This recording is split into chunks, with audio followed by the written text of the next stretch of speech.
Hello students, आप लोगों का स्वागत है मेरे YouTube channel accounts bye doctor Jitendra sir में। आज मैं आप लोगों को कॉस्ट अकाउंटिंग के मल्टीपल चॉइस क्वेश्चन समझाने जा रहा हूं, जो कि आप लोगों के बीकॉम, बीबीए और एमकॉम के पेपर के लिए या एग्ज़ाम के लिए मोस्ट इम्पॉर्टेंट क्वेश्चन साबित होंगे। तो आइए शुरू करते हैं multiple choice question. First question है हमारा, head office of the institute of cost and works accountant of India is situated at. Institute of cost and works accountants का हेड ऑफिस कहाँ पर स्थित है?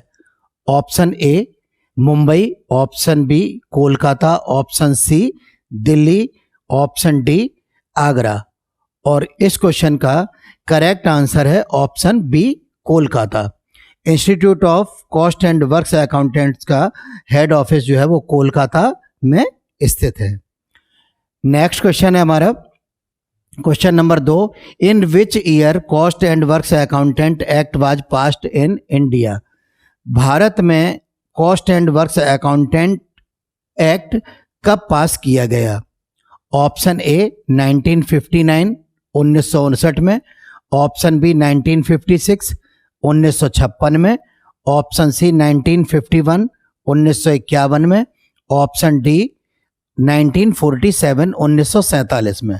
और इस क्वेश्चन का करेक्ट आंसर है ऑप्शन ए 1959 में institute of cost and works accountant की स्थापना हुई और ये एक्ट पास किया गया। नेक्स्ट क्वेश्चन नंबर 3 है, which method of costing is used in hospitals.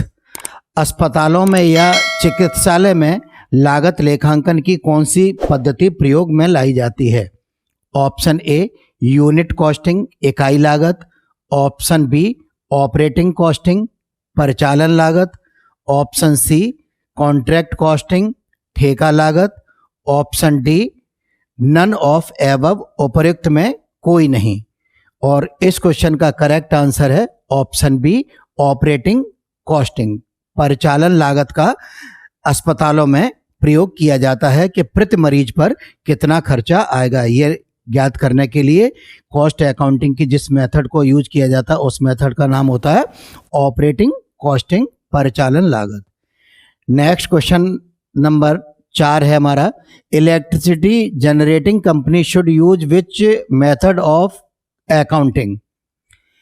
विद्युत का निर्माण करने वाली या उत्पादित करने वाली कंपनियों के द्वारा लागत लेखांकन की कौन सी विधि को प्रयोग में लाया जाना चाहिए? Option A unit costing, option B process costing, option C operating costing, option D job costing. और इस क्वेश्चन का करेक्ट आंसर है ऑप्शन सी ऑपरेटिंग कॉस्टिंग। परिचालन लागत का इसमें भी प्रयोग करना चाहिए, क्योंकि प्रति यूनिट क्या लागत आती है ये ज्ञात करने के लिए ऑपरेटिंग कॉस्टिंग यानी संचालन लागत का प्रयोग किया जाता है। नेक्स्ट क्वेश्चन है हमारा question number 5, cost accounting is a. लागत लेखांकन एक है। Option A part of financial accounting, वित्तीय लेखांकन का एक भाग है। Option B part of management accounting, प्रबंधकीय लेखांकन का एक भाग है। Option C above A and B both, उपर्युक्त दोनों। Option D none of above, उपर्युक्त में कोई नहीं। और इस क्वेश्चन का करेक्ट आंसर है option A part of financial accounting. लागत लेखांकन जो है वो वित्तीय लेखांकन का एक भाग होता है। नेक्स्ट क्वेश्चन है हमारा question number 6, cost system is suitable for. लागत लेखांकन सुइटेबल किसके लिए होता है? ऑप्शन ए ट्रेडिंग बिजनेस के लिए, ऑप्शन बी मैन्युफैक्चरिंग बिजनेस के लिए, निर्माणी व्यापार के लिए, option C above A and B both, option D none of above, उपर्युक्त में कोई नहीं। और इस क्वेश्चन का करेक्ट आंसर है ऑप्शन बी मैन्युफैक्चरिंग बिजनेस। जो संस्थाएं निर्माण में संलग्न हैं, किन्हीं वस्तुओं का निर्माण करती हैं, उनके लिए लागत लेखांकन जो है वो सुइटेबल या उपयुक्त होता है। नेक्स्ट क्वेश्चन है हमारा question number 7. Which of the following items is shown in cost sheet? इन निम्न आइटम में से या निम्न मदों में से किस मद को कॉस्ट शीट में या लागत पत्र में शामिल किया जाता है? Option A interest on debentures, ऋण पत्रों पर ब्याज। ऑप्शन बी इनकम टैक्स, आयकर। Option C loss on sale of assets, संपत्तियों के विक्रय पर हानि। ऑप्शन डी डेप्रीसिएशन, ह्रास। तो इस क्वेश्चन का करेक्ट आंसर है ऑप्शन डी, डेप्रीसिएशन को कॉस्ट शीट में इंक्लूड किया जाता है, जो कि फैक्ट्री ओवरहेड के अंतर्गत आती है। इंटरेस्ट ऑन डिबेंचर ये हमारे कॉस्ट से रिलेटेड नहीं है, तो ये आएगा नहीं। इनकम टैक्स भी नहीं है, ये भी नहीं आएगा। Loss on sale of assets भी नहीं आएंगे। डेप्रीसिएशन जो है वो हमारा प्लांट एंड मशीनरी पर माना जाएगा, तो इस डेप्रीसिएशन को हमारा फैक्ट्री ओवरहेड में डाल दिया जाएगा। नेक्स्ट क्वेश्चन नंबर 8 है, पीरियड कॉस्ट इज आवधिक लागत होती है। ऑप्शन ए फिक्स्ड कॉस्ट, स्थायी लागत। ऑप्शन बी वेरिएबल कॉस्ट, परिवर्तनशील लागत। ऑप्शन सी प्राइम कॉस्ट, मूल लागत। ऑप्शन डी ओवरहेड कॉस्ट, उपरिव्यय लागत। और इस क्वेश्चन का करेक्ट आंसर है ऑप्शन ए फिक्स्ड कॉस्ट। आवधि लागत फिक्स्ड कॉस्ट यानी स्थायी लागत होती है, जो कि अकॉर्डिंग टू टाइम पर डिपेंड होती है। जिस तरह से हमारा टाइम आगे जाता रहेगा या बढ़ता रहेगा, उस तरह से उस कॉस्ट को हमें पे करना पड़ेगा। फॉर एग्जांपल फैक्ट्री रेंट चाहे प्रोडक्शन हमारा कम हो या ज़्यादा हो, इस बात से कोई मतलब नहीं है।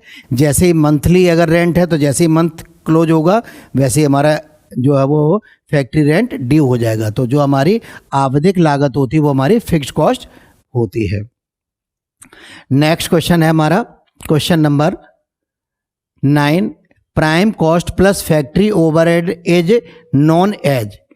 मूल लागत में कारखाना उपरिव्ययों को अगर जोड़ दिया जाए तो वह कौन सी लागत कहलाती है? ऑप्शन ए प्राइम कॉस्ट, मूल लागत। ऑप्शन बी फैक्ट्री कॉस्ट और वर्क कॉस्ट, कारखाना लागत। Option C cost of production, उत्पादन की लागत। Option D total cost of goods sold, बेचे गए माल की कुल लागत। तो जैसा कि मैंने आप लोगों को फॉर्मेट में बताया था कि प्राइम कॉस्ट में फैक्ट्री ओवरहेड जोड़ने के बाद जो हमारी लागत आती है वो हमारी फैक्ट्री कॉस्ट या वर्क कॉस्ट कहलाती है। नेक्स्ट क्वेश्चन नंबर 10 है हमारा, loss of material due to fire is treated as. आग लगने के कारण अगर हमारा कोई मटेरियल नष्ट हो जाता है तो उसका ट्रीटमेंट किस तरह से किया जाता है? ऑप्शन ए एबनॉर्मल लॉस, असामान्य हानि। ऑप्शन बी नॉर्मल लॉस, सामान्य हानि। ऑप्शन सी बिजनेस लॉस, व्यापार की हानि। Option D none of above, उपरोक्त में कोई नहीं। और इस क्वेश्चन का करेक्ट आंसर है ऑप्शन ए एबनॉर्मल लॉस। अगर फैक्ट्री में या व्यापार में किसी भी तरह से आग लगने के कारण कोई मटेरियल लॉस्ट हो जाता है या नष्ट हो जाता है तो उसे एबनॉर्मल लॉस ट्रीट किया जाता है।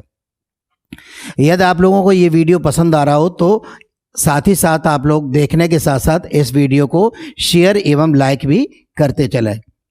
ठीक, नेक्स्ट क्वेश्चन है हमारा, in absence of further information closing stock of unsold goods valued at. किसी स्पष्ट सूचना के अभाव में बिना बिके हुए माल के मात्रा को किस पर मूल्यांकित किया जाता है? Option A prime cost. Option B factory cost. Option C cost of production, उत्पादन की लागत। Option D none of above, उपरोक्त में कोई नहीं। और इस क्वेश्चन का करेक्ट आंसर है option C cost of production. Cost of production पर बिना बिके हुए माल को मूल्यांकित किया जाता है। नेक्स्ट क्वेश्चन नंबर 12 है, which of the following document is used for issuing material to production department. Production department को जब माल का निर्गमन किया जाता है तो उस समय किस प्रलेख का प्रयोग किया जाता है? Option A bin card. Option B purchase requisition note. Option C store credit note. Option D goods received note. और इस क्वेश्चन का करेक्ट आंसर है option C store credit note. Next question number 13 है, if there is loss in weight in material, then the method to be used for verification of material is. यदि material में कोई loss या हानि पाई जाती है तो किस पद्धति का प्रयोग करना उचित रहता है? Option A simple average price method, option B weighted average price method, option C standard price method, option D inflated price method.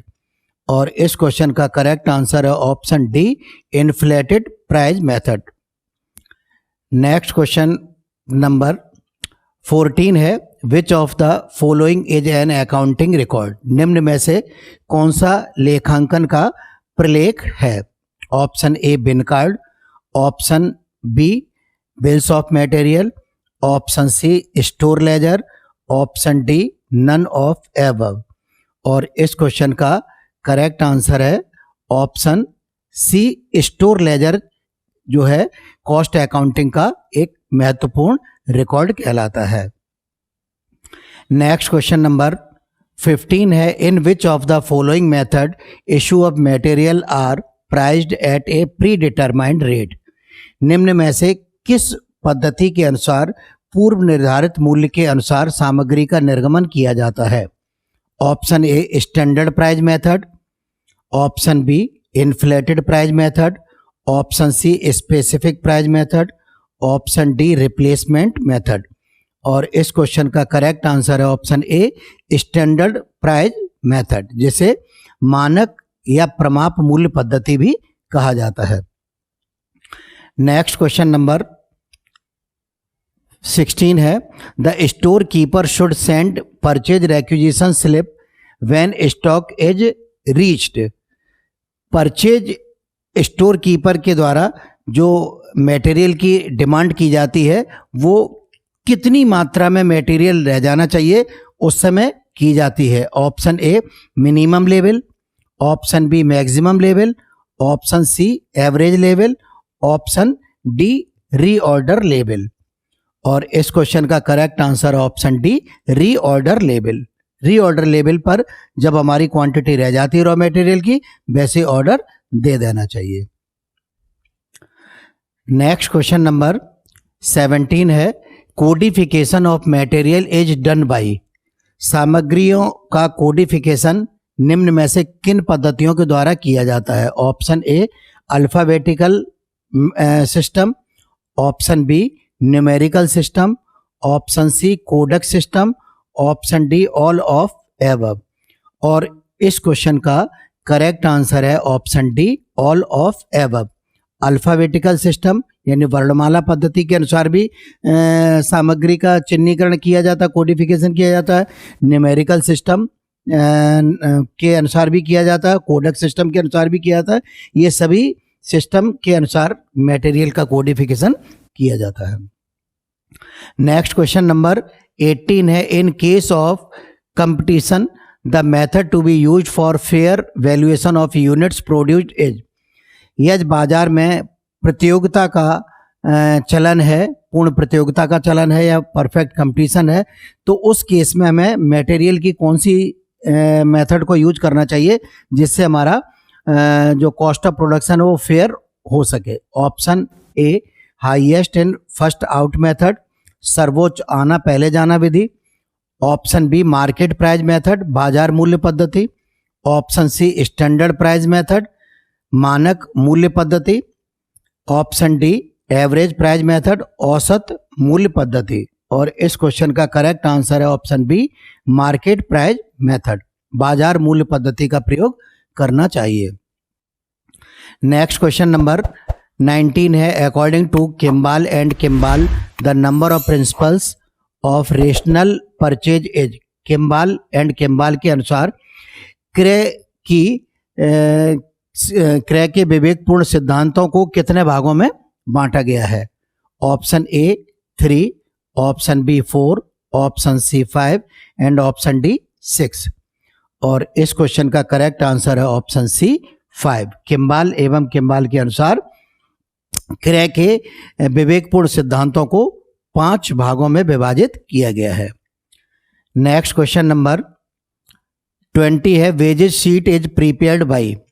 मजदूरी शीट या मजदूरी पत्र किसके द्वारा तैयार किया जाता है? Option A time keeping department, option B personnel department, option C payroll department, option D none of above. इनमें से कोई नहीं। और इस क्वेश्चन का करेक्ट आंसर है ऑप्शन सी। वेजेस शीट जो है पेरोल डिपार्टमेंट के द्वारा तैयार की जाती है कि किस वर्कर को कितनी वेजेज भुगतान की जानी है, किस लेबर ने कितना काम किया है तथा उसकी एक रिलेटेड पीरियड की कितनी मजदूरी हुई है। नेक्स्ट क्वेश्चन नंबर 21 है, when a contract is not completed at the end of accounting year then profit on incomplete contract is transferred to. जब किसी लेखांकन वर्ष के अंत तक कोई ठेका पूर्ण नहीं हो पाता है तो उस अपूर्ण ठेके के लाभ को कहां पर हस्तांतरित किया जाता है? Option A profit and loss account में, ऑप्शन बी बैलेंस शीट में, option C partly in profit and loss account में अंशतः लाभांश खाते में, ऑप्शन डी रिजर्व संचय में।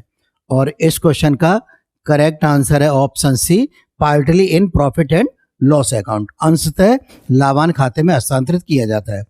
यदि वर्क सर्टिफाइड कॉन्ट्रैक्ट प्राइस के 25% से कम हुआ है तो इनकम्प्लीट कॉन्ट्रैक्ट की कोई भी राशि ट्रांसफर नहीं की जाती है, और 25% से 50% के बीच में अगर पूरा हुआ है तो total profit into 1/3 into cash received upon work certified लगाया जाएगा, और 50% से एबव हो गया तो 2/3 का फॉर्मूला लगाकर P&L अकाउंट में प्रॉफिट को ट्रांसफर कर दिया जाएगा। नेक्स्ट क्वेश्चन नंबर 22 है, contract account is prepared by. ठेका खाता बनाया जाता है, किसके द्वारा बनाया जाता है? ऑप्शन ए कॉन्ट्रैक्टर ठेकेदार के द्वारा, जो व्यक्ति ठेका लेता है उसे ठेकेदार कहते हैं। ऑप्शन बी कॉन्ट्रैक्टी ठेकादाता के द्वारा, जो व्यक्ति ठेका देता है उसे कॉन्ट्रैक्टी यानी ठेकादाता कहते हैं। Option C above A and B both, उपयुक्त ए व बी दोनों यानी कॉन्ट्रैक्टर और कॉन्ट्रैक्टी दोनों के द्वारा बनाया जाता है। Option D none of above, उपयुक्त में कोई नहीं। ठेकेदार के द्वारा जो भी ठेका लिया जाता है उस ठेके पर एक पर्टिकुलर पीरियड में कितना लाभ हुआ है या कितनी हानि हुई है यह ज्ञात करने के लिए उसे एक अकाउंट प्रिपेयर करना पड़ता है, और उसी अकाउंट को कॉन्ट्रैक्ट अकाउंट कहते हैं। तो इसका मतलब क्या हुआ? Contract account is prepared by contractor. तो इसका करेक्ट आंसर हुआ कॉन्ट्रैक्टर के द्वारा ये अकाउंट बनाया जाता है, ठेकेदार के द्वारा ये खाता बनाया जाता है क्योंकि उस पर्टिकुलर पीरियड में कितना लाभ हुआ है या हानि हुई है। नेक्स्ट क्वेश्चन नंबर 23 है, profit of complete contract transfer to. पूर्ण हुए ठेके के लाभ को कहां पर हस्तांतरित किया जाता है? Option A profit and loss account लाभांश खाते में, ऑप्शन बी बैलेंस शीट आर्थिक चिट्ठे में, ऑप्शन सी रिजर्व संचय में, option D none of above, उपयुक्त में कोई नहीं। और इस क्वेश्चन का करेक्ट आंसर है ऑप्शन ए, पूर्ण हुए ठेके के लाभ को प्रॉफिट एंड लॉस अकाउंट में ट्रांसफर कर दिया जाता है। नेक्स्ट क्वेश्चन नंबर 24 है, contract is a valid agreement between contractor and. Contract यानी ठेका जो है ठेकादाता एवं ठेकेदार के मध्य या ठेकेदार और किसके बीच में एक वैध ठहराव होता है? Option A seller, option B contractee ठेकादाता, ऑप्शन सी ट्रेडर व्यापारी, option D none of above. और इस क्वेश्चन का करेक्ट आंसर है option B, contract is a valid agreement between contractor and contractee. ठेकेदार और ठेकादाता इन दोनों के बीच जो है एक वैध अनुबंध जो होता है या ठहराव जो होता है उसे जो है ये कॉन्ट्रैक्ट कहा जाता है। नेक्स्ट क्वेश्चन नंबर 25 है, provision of both escalation and de escalation clause in agreement to the contract collectively are known as. Escalation यानी वृद्धि और डी एस्केलेशन यानी कमी, इन दोनों का एक साथ प्रयोग किया जाना क्या कहलाता है? Option A escalation clause, option B de escalation clause, option C escalation and de escalation clause, option D none of above. और इस क्वेश्चन का करेक्ट आंसर है option C, escalation and de escalation clause. आशा है ये video आप लोगों को पसंद आया होगा। अगर ये वीडियो आप लोगों को पसंद आया हो तो इसे लाइक एवं शेयर करना न भूलें और बेल आइकन को भी प्रेस कर लें, जिससे मैं जो भी वीडियो अपलोड करूं उसका नोटिफिकेशन आप लोगों को तुरंत प्राप्त हो सके। और यदि आप लोगों ने मेरे इस चैनल को अभी तक सब्सक्राइब नहीं किया है तो आप लोग इस चैनल को भी सब्सक्राइब कर लें, जिससे सभी वीडियो आप लोगों को टाइम टू टाइम मिल सके। यदि आप लोगों को किसी भी सब्जेक्ट का कंप्लीट कोर्स चाहिए तो आप लोग प्ले स्टोर से commerce by doctor Jitendra sir या commerce by doctor JK Saxena app को डाउनलोड कर लें, जिस पर फ्री का भी मटेरियल अवेलेबल है तथा कुछ मटेरियल पेड है। आप लोग अपनी आवश्यकता अनुसार वहां से परचेज कर सकते हैं या फ्री के मटेरियल को भी यूज कर सकते हो। Thanks for watching.